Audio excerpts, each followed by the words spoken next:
So first of all, I wanted to say I have no financial or commercial interest in this talk, but several other things that you should know. One is that, you invite people to talk about a subject that hopefully they have some experience with, and that's what you've done. But on the other hand, you also need to know that I've not been a neutral observer of the information and the events that I'm going to be talking about. I've been an active part of them, and so you should be aware of that.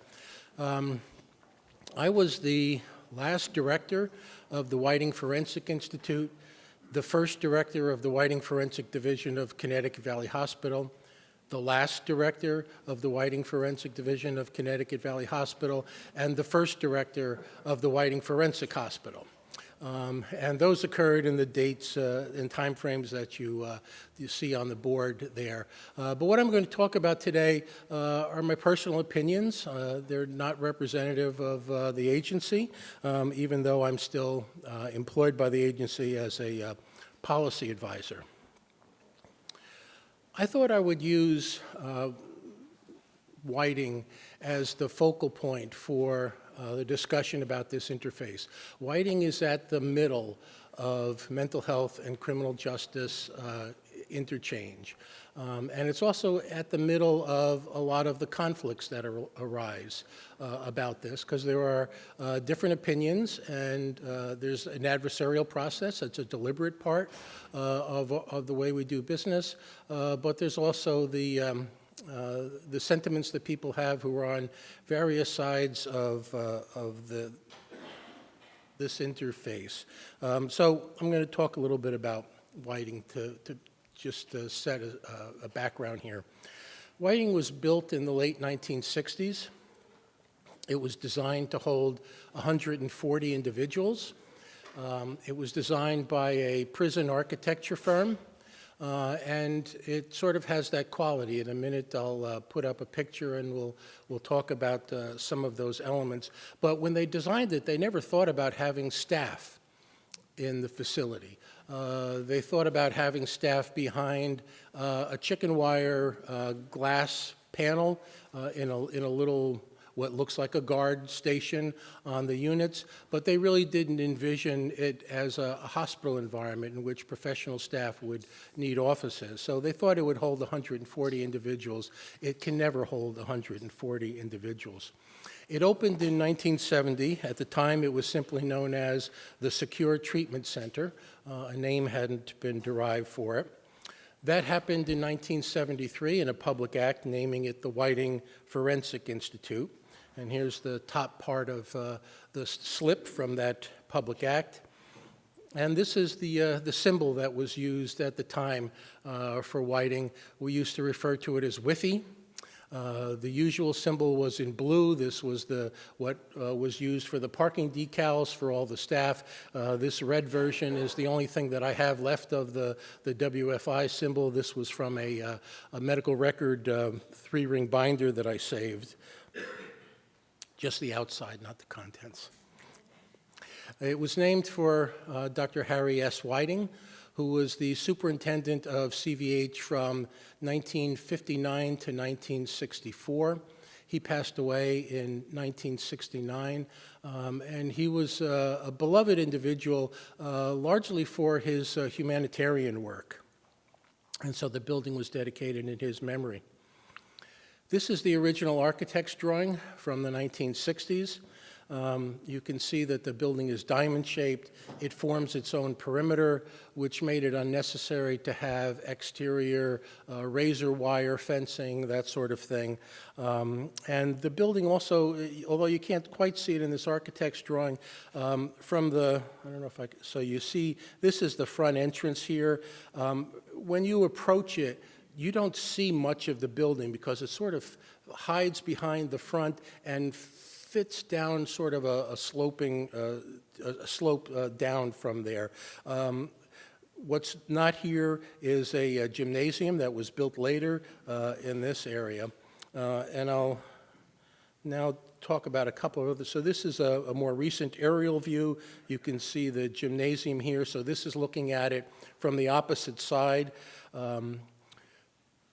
One of the things that was nice about having the building form its own perimeter was that there was a courtyard on the interior that patients could enjoy. The track around the inside of that was 1/5 of a mile in circumference, so it was a nice place for jogging or walking. Patients play softball out there, basketball, tennis. So those things were all good about it. But something that I've noticed just recently about this view of the architecture is that you look at these protuberances here, right? They kind of look like old-style guard towers, right, where you'd expect somebody with a machine gun up on the parapet there. And that just is emblematic of who designed it and the way it was thought of. Another part of the problem is that all along here are all the units, so you have to walk through one unit to get to the other, and there's other than by going through the courtyard, there's no external way to get to any of the units. So that also makes things difficult for staff and for patients. There are two places in the statute that defined what the purpose of whiting would be. One is 17A 517. Back in the day, it was 17-194G. How many people here remember those statutory references? Oh, I'm old. Okay. It was for the psychiatric hospitalization of any person in the custody of DOC who is a, quote, desperate or dangerous individual. And we lived with that language for a very long time. We always wanted to change it, but you know, the thing about trying to change statutes is that if you don't absolutely have to, nobody really wants to open up a statute to whatever mischief could befall it once you do. So it stayed that way until Public Act 1886, when we got a little bit of an opportunity to at least get rid of that old and stigmatizing language. The other statement of purpose was in 17A 561 for DEMIS patients who required treatment under maximum security conditions. So that's understandable. The next is a sort of an odd statute that used to be more widely used and is almost never used now, 17A 566, and it was for people who had been convicted, but before they were sentenced, for a possible evaluation to determine whether or not they should be placed in the hospital rather than in one of the correctional facilities. So that's there. And I'll talk about what the offenses enumerated are on the next slide. And then it also mentioned inmates in DOC who are transferred to for psychiatric care. Until Public Act 1886, we never had the opportunity to define in statute the two most common reasons why people are admitted to whiting, which is for competency restoration and for treatment of people who were found not guilty by reason of mental disease or defect. No mention of those at all in the statutory purpose until we were able to sneak it in 1886. And those people comprise about 90% of the population, so it was a significant oversight. Now, you could argue that those people were DEMIS patients who required treatment under secure conditions, but we thought it was important if we're going to name these other obscure reasons for having people there, that we should name the two that are most commonly used. So 566 was a statute that was written at a time of really significant therapeutic optimism. It was the psychodynamic era of psychiatry, and there was some idea that we could fix people if we put them in the right environment. And so maybe there were people that should go there, and we could restore them to health, and that would be better than punishing them. So the offenses were anything for which you could be imprisoned at CCI Summers, which essentially meant a felony, because back at the time that was the distinction. And then it mentions sex offenses, at least those involving physical force or an adult perpetrator of a minor victim, or sex offenses that were of a compulsive or repetitive nature.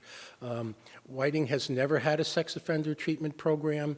It has no plans to develop one, so this part of the statute really never had much force at all. The thing that was useful about the statute, at least for defendants and their counsel, was that it afforded the hospital the ability to discharge the person from Whiting to one of the regional state hospitals, and from there to the community, and for the director of Whiting to do that and place the person under parole. Didn't have to go back to court. The director of Whiting had the authority to do that. So it was an attractive statute for defendants at the time.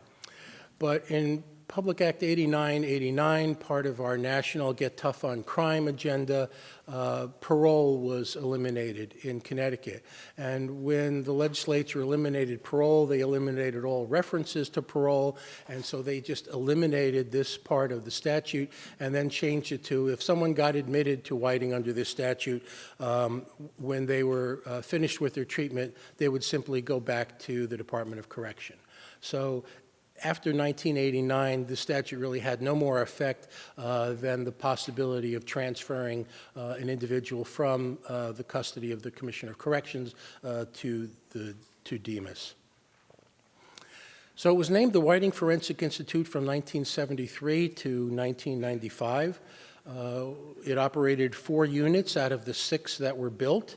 And the professional staff offices were located on the other 2 units. So people would have their offices somewhere else, would come to the unit and see their patients, and then go back to their offices, which was not an ideal arrangement.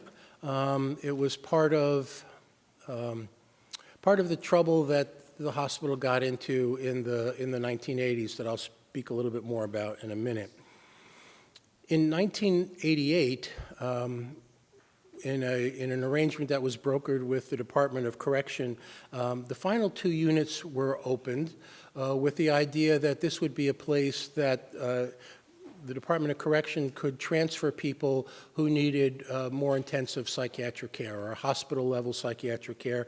And so all 6 units were opened at that time with a total capacity of 104 people on 6 units, and staff offices were made out of other patient rooms that were had in the original design by the architects. The other direction that the hospital had in the mid-'80s, and again, I'll talk about that in a minute, was to achieve accreditation. And in a process that got started in 1986, that accreditation was achieved in 1989. I was the unit director for one of those 2 units that opened in 1988, so I was part of that process. This is a picture of Dr. Robert Phillips, who was the state of Connecticut's first director of forensic services. He was brought into the picture to try to improve conditions at the hospital and convert it from a custodial environment to an actual hospital treatment environment. He was brought in literally before he finished his residency at Yale. The last 3 months of his residency, he did as a state employee, as a director of forensic services, and that was a decision reached by Governor O'Neill and then Commissioner Audrey Worrell. So that idea of trying to turn a custodial environment into an actual accredited therapeutic environment brought up this confluence of security and treatment that really became the theme for Dr. Phillips' work in the mid to late 80s. The security and treatment, there had been a pendulum of this throughout the years, and there are a number of stories that I can tell. I'll tell one of them about how the pendulum can swing. So during one of the pendulum swings in Whiting's earlier history toward treatment, There was an event where a local Boy Scout troop was out on a camping trip, and they got lost in the woods overnight. And the citizens of the state were called upon to help go out and look for these Boy Scouts who were lost in the woods. And the director of Whiting thought it would be a good idea to take a bunch of maximum security patients from the hospital out to help with the search. So, you know, that's not exactly a useful definition of maximum security, but that's the kind of thing that happened. And so the pendulum would swing back and forth, and by the mid-'80s, it had swung back in a direction of a custodial environment which tended to inspire more punitive behavior on the part of staff, and that was part of the culture that Dr. Phillips was asked to try to correct. So the concept that they came up with at the time was we can't continue to have pendulum swings. We can't swing from one side to the other, have something bad or unfortunate happen, and then swing back in the other direction. That makes no sense. What we need to do is achieve an ongoing balance between these two concepts. And they wrote about what they attempted to do. This article was written by the director of nursing at the time, by Dr. Phillips, and the chief of the Whiting Police, Lieutenant David Chrysler. So the article talked about a collaborative forensic model, and it had three components. The first is that effective clinical care can never be provided in an environment where either the patient or the therapist feels unsafe. That safety is everybody's business, and that security is a state of mind. Now, this last point, this wasn't a mystical concept, right? This was the idea that we all have to be thinking about both of these things all the time. So the agency police were asked to recall and to make part of their daily work that the patients were here to be helped and that they were part of our therapeutic intervention. And the other side, the clinical staff was there to also make sure that the place stayed safe and secure. We were all trained together when we came into orientation, whether you were a psychiatrist or a police officer or a health or a food services worker. We all went through the exact same training. We trained together. We learned to work together in teams, physical management training, as well as the psychological management training, the kinds of things that you heard about this morning that people are educated about in CIT, for example. And the staff were put in charge of knowing that if there was something wrong, their job was to inform the police. The police were instructed, look, if a staff member calls you up and tells you there's a missing screw from a chair, don't scoff at that. That's important. Go make sure that that's taken care of. And the same way, if the clinical staff were concerned about a police-patient interaction, they were supposed to say something about that, and so that we could resolve those kinds of things. All right, so now I'm going to switch a little bit to concepts because I want to talk about the two major groups of people who are at Whiting. And so one of them is the people who are found not guilty by reason of mental disease or defect after offering a successful insanity defense. And I'm going to bounce back a little bit and forth now from these concepts to some of the history. So we'll return to more history in a bit. After the Hinckley trial, there was a lot of discussion in the country about the insanity defense. And significant legislative changes occurred throughout the country. 4 states abandoned their insanity defense. Other states adopted a guilty but mentally ill idea. The federal government changed its insanity defense to drop the inability to conform component of it. At the time, the American Psychiatric Association was also very clearly concerned about the insanity defense. The media portrayed John Hinckley's trial as a battle of experts and made it look like psychiatry was not a good science. If people could have such wildly different opinions about a defendant, and then what was the value? So this concerned the American Psychiatric Association, and they had a committee that worked on this. And they published a statement in 1983 strongly supporting the existence of the insanity defense, saying in part, the insanity defense has always been grounded in the belief that there are defendants whose mental conditions are so impaired at the time of the crime that it would be unfair to punish them for their acts.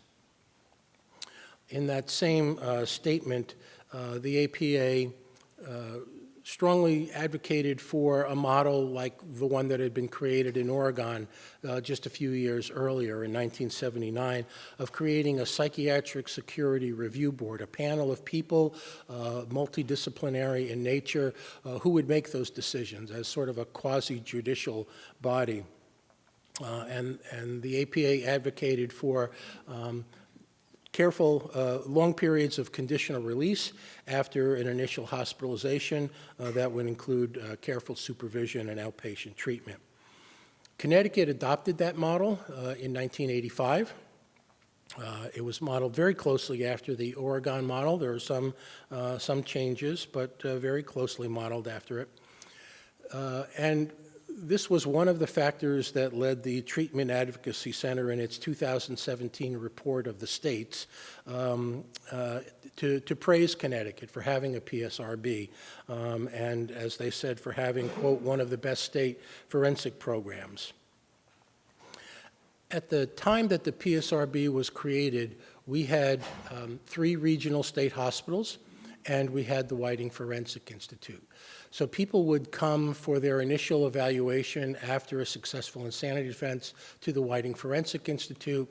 Then after that, the court would decide whether they could go to one of the state hospitals or whether they should in fact be released on conditional release. And in fact, they could actually be released without any further conditions, although that never happened. And that was the model. So many people would be recommitted back to Whiting, but then after a period of treatment, when they were doing well, they would be sent to one of the state hospitals. Norwich had its own forensic unit.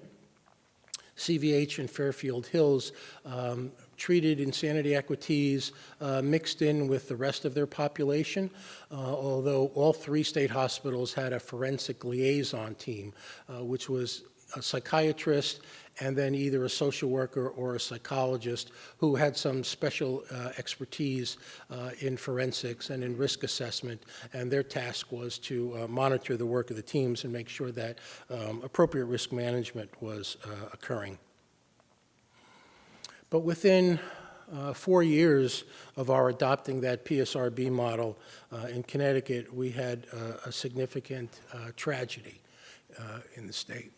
A patient at CVH who was an insanity equitee walked off the grounds of the hospital, and in the middle of Middletown's annual street fair, stabbed to death 9-year-old Jessica Short in the company of her mother and her sister and dozens of startled onlookers.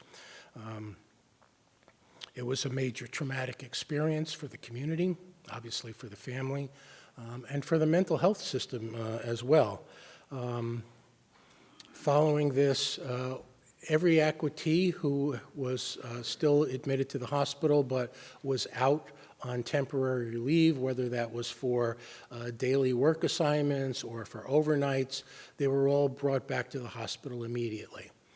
The idea was that they were going to reassess them, make sure that the risk management plan met the person's needs and that the assessment of the risk was correct, and then they were supposed to go back to their temporary leave that they had been given. But that didn't happen. There was too much trauma, too much risk aversion, and no one felt comfortable allowing any of these people who had already been out on community leave and nearly all of them doing well. Nobody felt comfortable letting them out. And so the Connecticut Civil Liberties Union filed a lawsuit at the end of August of that year. The following year, that resulted in a consent agreement, a settlement agreement known as Roe v. Hogan in federal district court, and that was in December of 1990, that articulated that patients had a right to treatment in a less restrictive environment, to advancing in their care, and that if patients had any disagreement about how they were being managed or any restrictions that were placed on them, they had a means of addressing those through a process that would be arbitrated by the medical director of the hospital. At the same time, this had a profound effect on the patients who were in Whiting. I was treating many of them on my unit. Most of the patients that I was treating were under the supervision of the Psychiatric Security Review Board, and they all recognized pretty quickly that this event was going to have a negative impact on their trajectory, that it would be harder for them to get out, that people would be more frightened of them, and that things were just going to be different. Now back to a little bit of history. The next thing that happened was Public Act 95-257. Governor Rowland proposed that 2 of the 3 state hospitals be closed, Norwich Hospital and Fairfield Hills Hospital, and that the Whiting Forensic Institute be made administratively part of Connecticut Valley Hospital. In the process of closing those hospitals after the bill was passed, many of the patients at the state hospitals were able to be moved into the community. A number of them couldn't, either because of concerns about their risk or because of their level of disability and impairment. And anybody who was left at Norwich and Fairfield at the end of a very long period of trying to move everybody out then became part of the CVH patient community. The other thing that happened in Public Act 1886 was that even though Whiting would become part of CVH, this was something that the Middletown delegation was particularly interested in. They wanted the director of Whiting to report to the director of forensic services. They wanted to make sure that there would be some continued forensic expertise supervising what would happen, and they were traumatized by the fact that a CVH patient was allowed to walk off grounds and kill a young girl. So they wanted some level of assurance, and this is one of the things that they asked for. Competency restoration used to occur at all 3 state hospitals, just like treatment of insanity equities occurred at all 3 state hospitals. There were 2 competency restoration units remaining at CVH at the time of the merger, a total of 48 beds. In 1999, there was a public act that, by this time, there was concern about seclusion and restraint nationally from events that happened here in Connecticut at Elmcrest Hospital. Senators Dodd and Lieberman led that charge. There was a lengthy series in the Hartford Current about this that attracted national attention. And nationwide, there was a move to reduce the use of restraint and seclusion.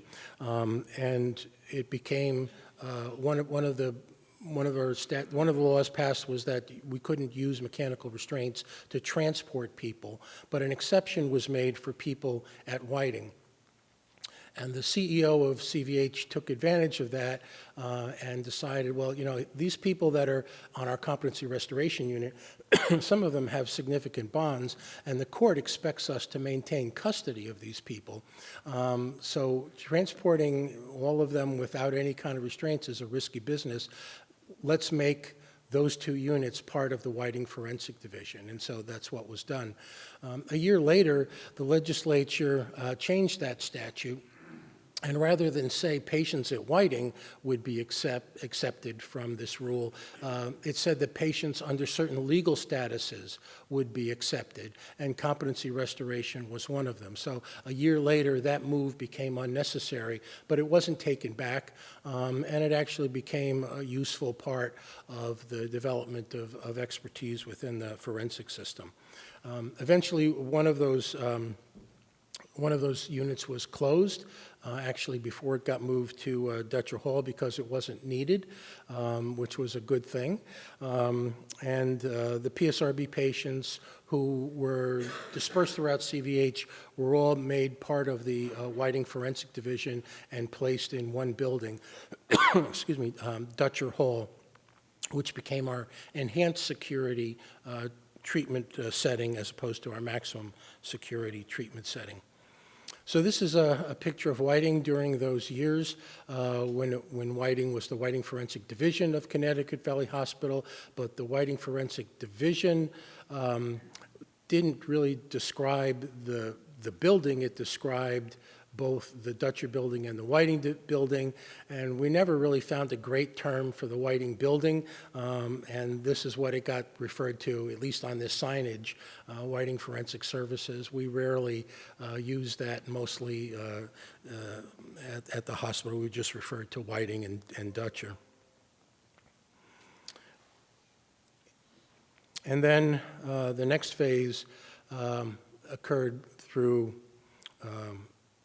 executive order and public act by the legislature.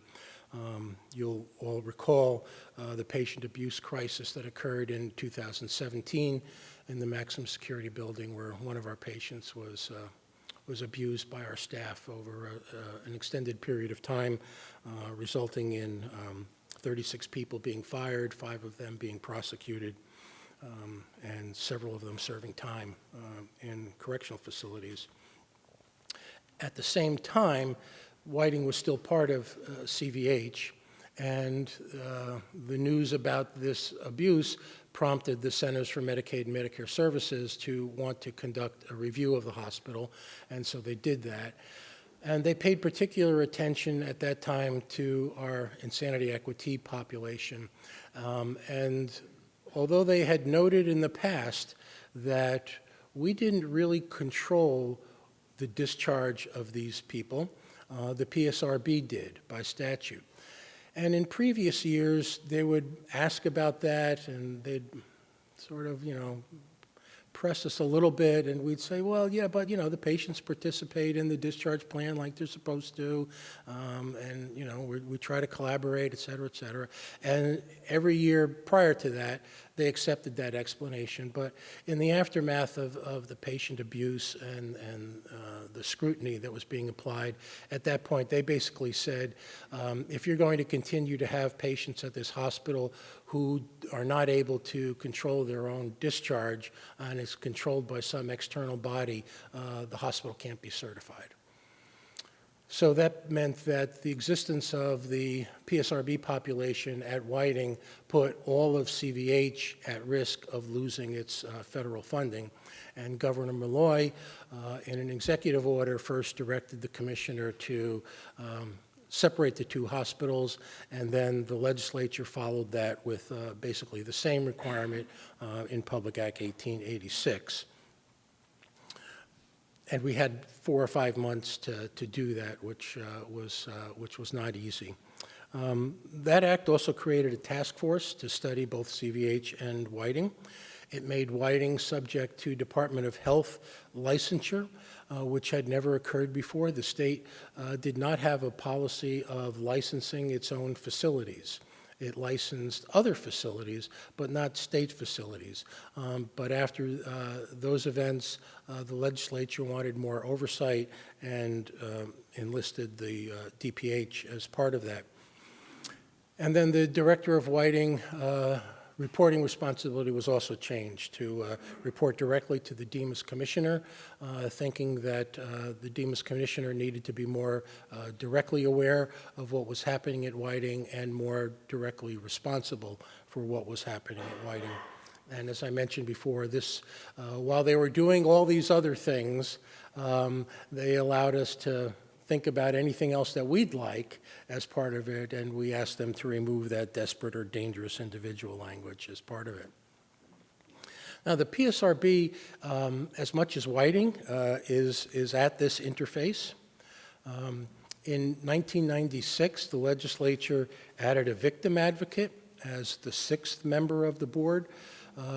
So you can imagine that from 1989 onward, there was a much more conservative and careful attitude about patient movement. And the legislature wanted to make sure that that not only continued, but actually was augmented by having a victim advocate on the board. And as I said, the board is a focal point for this interchange between security containment and recovery and reintegration. But people don't really understand what a commitment to the PSRB means. Sometimes state's attorneys don't seem to understand. Victims often don't understand. But you can also imagine being the victim of a terrible crime or the family member of someone who was killed, and the turmoil that you'd be in at that point. And it would be hard for you to really understand all the nuances of the law. And what people hear when the person is committed to the PSRB for 60 years is, oh, that means the person's going to be locked up for 60 years, like what they would hear as the result of another kind of criminal court proceeding. And they don't really appreciate the fact that that's not necessarily true, that not only are people able to get out sooner, but that the hospital is tasked with trying to make that happen. And so the task of the hospital and the task of DEMIS is also often misunderstood and often challenged publicly. In the last couple of months, there's been a patient who was discharged that led to elected officials challenging the commissioner about what's going on, because the media reports were about the sensational nature of this individual's original crime, and there was no reporting about how well the person had done in treatment, how much work the person had done, and the fact that the PSRB in a public hearing had congratulated that person about how well he had done in his recovery. I already mentioned this, the PSRB decision-making role and the CMS finding in 2017. And the other thing that I'll mention is that our statute calls for the commitment length for someone who is found not guilty by reason of mental disease or defect to be committed for a period of time, the maximum of which would be the possible criminal sentence. This links the individual to punishment when what we've decided is that this is an individual who, because of his or her mental disease, is not morally blameworthy and not legally blameworthy. And yet we still link their commitment to this criminal sanction. It's an unfortunate psychological aspect of our statute. Paul Mullen is a forensic psychiatrist in New Zealand. He's also worked for times in the United States. And I particularly like this quote from him, and I'm going to read it in its entirety, even though you can see it yourself. Risk assessments are the proper concern of health professionals to the extent that they initiate remedial interventions that directly or indirectly benefit the person assessed. Decreasing a mentally disordered individual's chance of injuring others is a benefit to them as well as to the future victim. Confining and containing offenders as punishment or simply to prevent further offending may be legitimate for a criminal justice system, but should have no place in a health service. Okay. Now I'm going to switch gears abruptly again. To talk about competency restoration. And this is a busy chart, so let me sort of explain it. This is a chart of the number of people who are sent to Whiting for restoration of competence to stand trial per month. And you can see here along this axis, and the numbers in the range that we're talking about are from 10 to 30 or so, and that's per month. And this goes from 2004 to 2018. So the first thing to point out is this is kind of where things were in the early 2000s, about 20 a month. In 2004, we instituted having a jail diversion clinician in every arraignment court in the state. We also instituted at that time a significant reentry program. Actually, there was 2 forms of the reentry program to make sure that people coming out of corrections were connected to services in the community. And for one of those programs, the work would begin up to 18 months before the person was discharged from corrections to do skill building, to do weekly groups with the person, to introduce them to the clinicians that they would be working with in the community. We think that those 2 things, jail diversion and reentry, was what led to this eventual lowering of the average here to about 15 per month. So from 20 a month down to 15 per month. And we think, we think that's what the basis of that was. So that's what these 2 green vertical lines are, is just encapsulating that period of time during which this was going particularly well. Now the red circles are, you can see just by looking at it that there's a lot of variability. For example, our all-time high was in January of 2016 with 36 people being admitted in 1 month when, the average that we were looking for was 15. So more than twice the average that we wanted. 3 times during this time period, these red circles, there were 4 months in a row where 20 or more people were admitted for this purpose. When that happens, the patients start stacking up because the average length of stay is about 90 days, sometimes a little bit more, depending on the person and their needs. And so when you have month after month after month of higher levels of admissions, you have census problems. And we had a major census problem at the end of 2006 into 2007, another one in 2013. This circle here in 2016 actually didn't lead to, I don't see where the cursor is anymore, the one all the way to the right, didn't lead to much of a problem, but we think that's because if you look right before that, there was a very low month at 10, and then after it, it went down as well.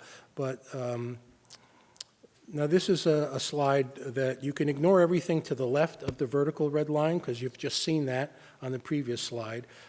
If I was better at doing these, I could have put this all on one slide, but I'm not. So that's where it is. You can see the big drop-off in monthly admissions during the height of our COVID years, but that it came back after that. And then we've had a new precedent set this year, 5 months in a row of having 20 or more patients admitted per month, which led to significant census problems that had to be managed on a daily basis, and I'll go over some of these consequences. It means that the staff's attention is drawn to managing having more patients in the hospital than should be there. Having more patients in the hospital than should be there leads to more problems in the hospital than there should be. And while you're trying to manage the census and trying to manage the increase in problems, it doesn't leave a lot of time to do the usual work, which still has to be done. It created a lot of movement of patients in order to accommodate new admissions. We've never interpreted our statute to allow us to have a wait list. I'm not going to say too much about that because I believe Dr. Kapoor is going to address that in the next panel. But we've always tried to deal with the overcensus conditions because we didn't want to start a wait list because that's how many states have gotten into trouble. But it's not good for the patients to be moved from one unit to another simply because they're doing better and somebody else has a greater and more urgent new need for the bed that they're in, and so they have to go to another unit. It's also not good for staff. You get used to knowing someone and how to respond to them and how to care for them, and then they move to another unit, and now that unit has to relearn that all over again. It also meant that the one unit that we had in our enhanced security division couldn't handle all of the business that came there. So people that had misdemeanor charges or low clinical risk, who normally would have been in the Dutcher building, had to be housed in the Whiting building just because there were more beds there, and that's unfortunate. It also meant that Whiting was unavailable for civil patients who needed higher level security care, who were exhibiting dangerous behaviors where they were. And it also meant that Whiting couldn't accept transfers from DOC, either people who were in the middle of their sentence period and needed hospital care, or people who were at the end of sentence and were still quite ill and needed a hospital level of care before rejoining the community. And so pressure was placed on the other hospitals in the system to do that. It also led to continuance requests. And so although we didn't have a wait list, there were times when we had to ask a judge, could you please hold off on that order to admit the person for one more day? We could accommodate them tomorrow, but we can't accommodate them today. And, we got a lot of cooperation from that. I had many conversations with Judge Gold during this period, and he and other judges were very helpful about that. Now I want to say a little bit about a subpopulation that's very difficult to deal with, the people who were found not competent and not restorable, particularly of serious crimes. This is a problem across the country, and no one has a great answer to it. Our statute is subsection M, 5456D. It's defined as that there is not a substantial probability that the defendant will attain competency within the period of treatment allowed by law or at the end of such period. One of the challenges is that substantial probability is not defined in our statutes. It's never been defined anywhere. It's not been defined in any case law, and the leading Supreme Court case on this, Jackson v. Indiana, also did not define it.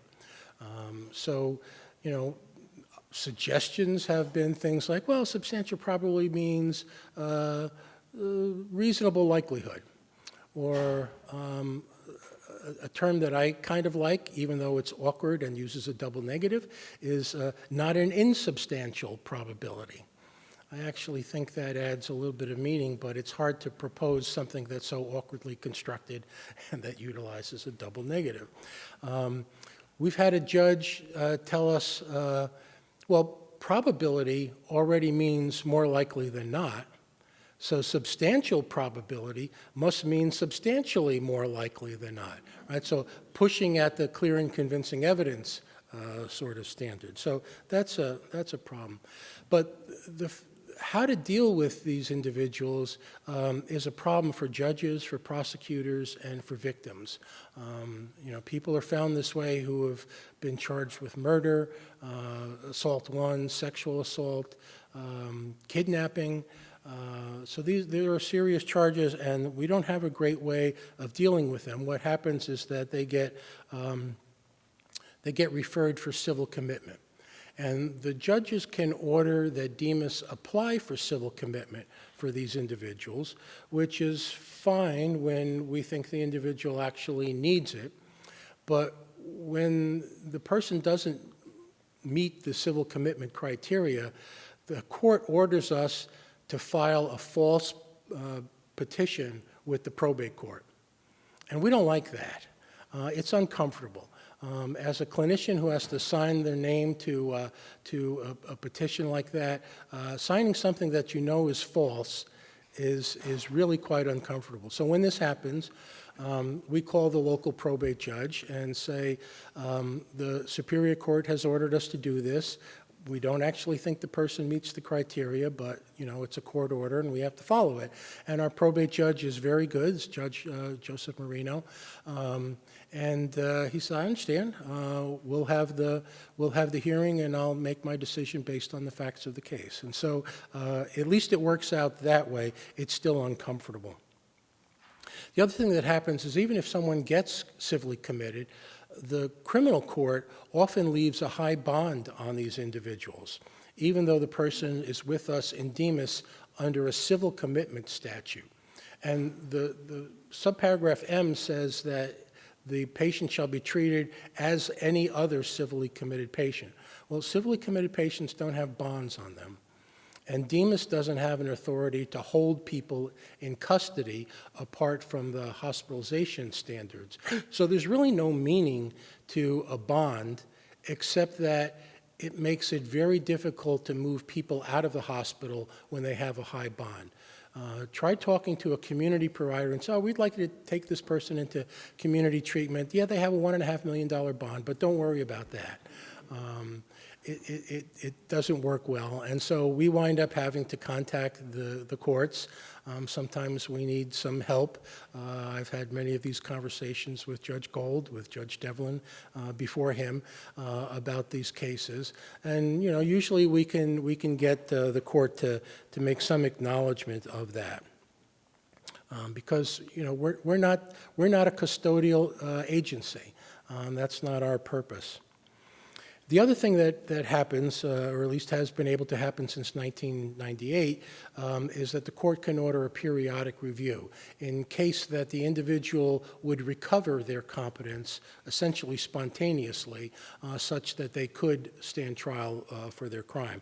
And this only occurs in cases with death or serious physical injury, but it's also quite misunderstood.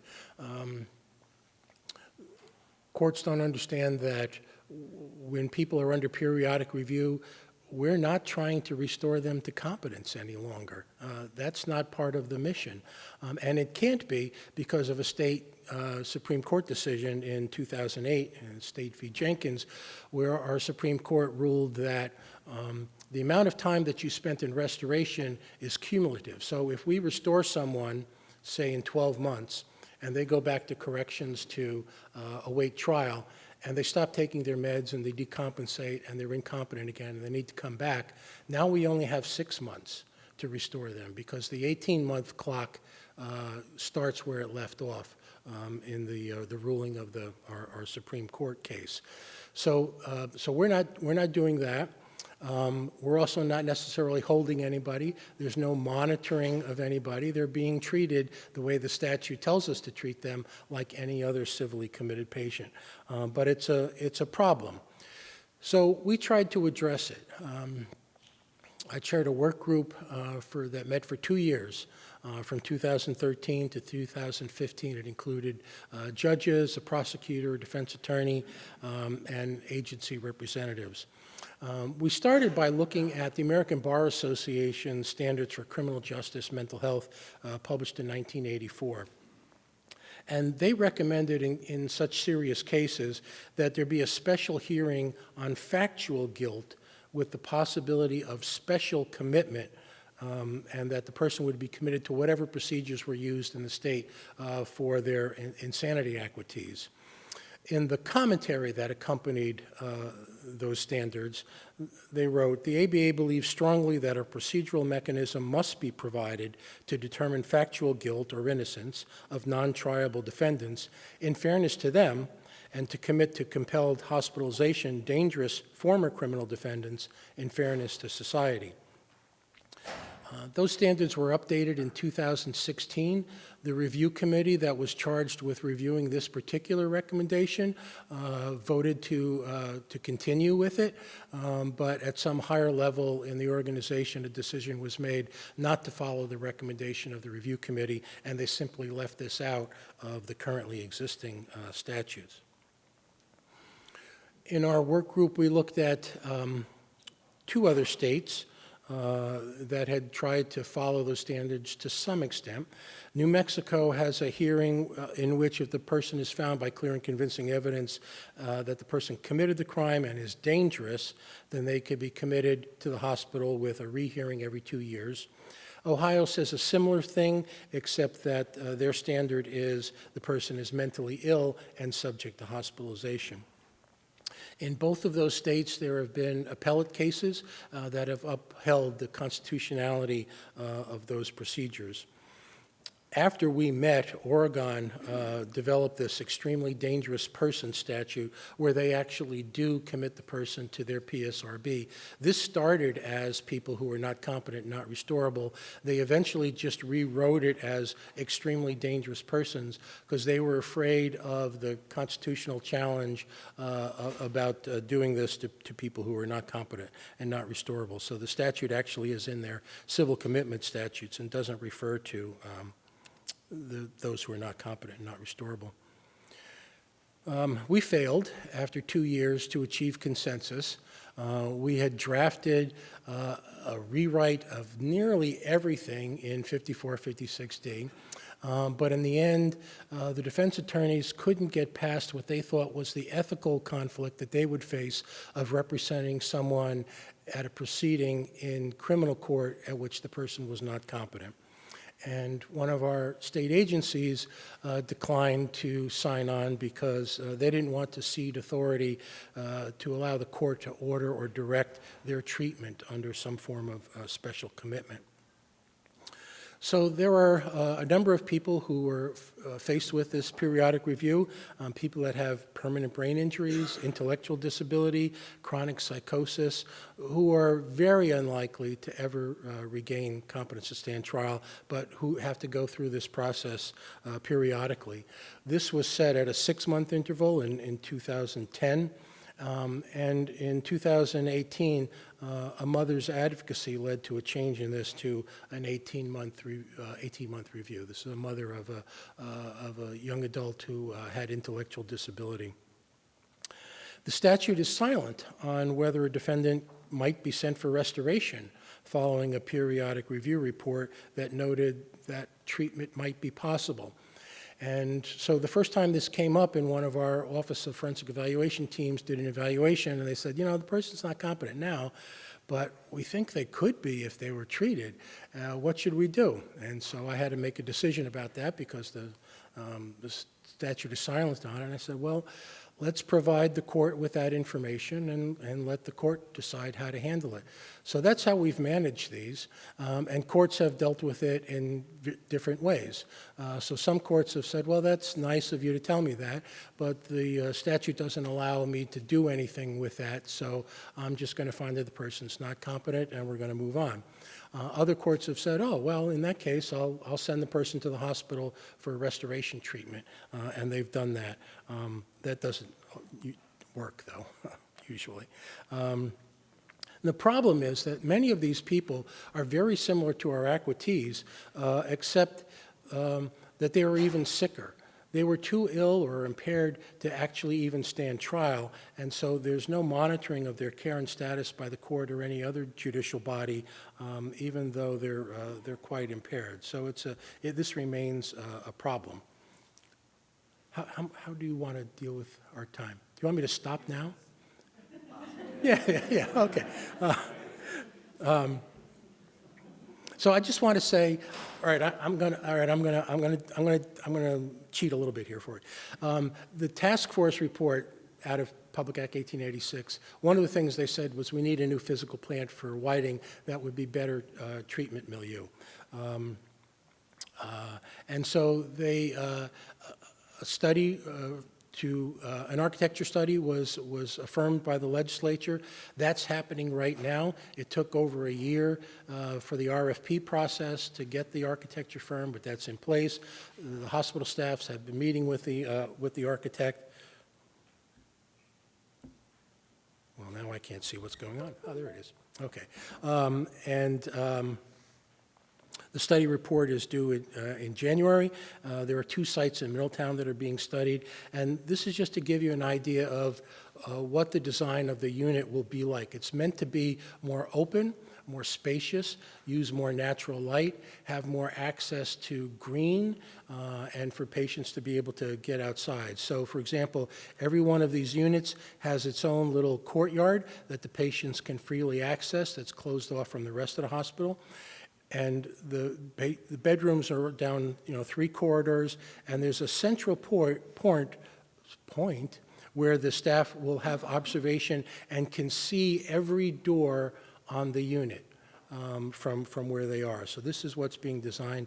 This is the Nixon Forensic Center at Fulton State Hospital in Missouri. I was there in August of 2019, a month before they brought patients in, and this is what that observation point looks like from looking at it. You can see it's tall. It's about shoulder height for most people, so it's hard to climb over. It's also inclined backwards, so it's a relatively safe place for staff to be. And this is kind of the look from that observation point out onto the unit. So much more open and spacious view. And this is what the building looks like. Each of those units is half of these snowflakes that you see. So 2 units are put back to back and then arrayed around. What is being proposed for us will be some variation of something like this. You know this because it was in the report. I just want to mention that no matter what we do statutorily about insanity acquittal, something else can happen to negate that change, right? So you can read through that there. Right now we're in one of those periods where, because we're in a more risk-averse time, people are not electing to pursue an insanity defense. Over the last 10 years, we've had an average of 5 per year, but there has not been a single insanity commitment in the state in the last year. So that's part of it. There are several things that are happening, and I'm just going to comment on the last one here, which is that it's a privilege to do this work in the state of Connecticut. We have a small state. We all know each other. We see each other all the time. And there's a spirit of collaboration across agencies, across branches of government that many of my colleagues in other states don't have that privilege of that. And so groups like the Sentencing Commission, the CJPAC, the PJOC, we have multiple groups, and goodwill on everybody's part and willingness to collaborate is part of that. So congratulations to everybody, and keep up the good work.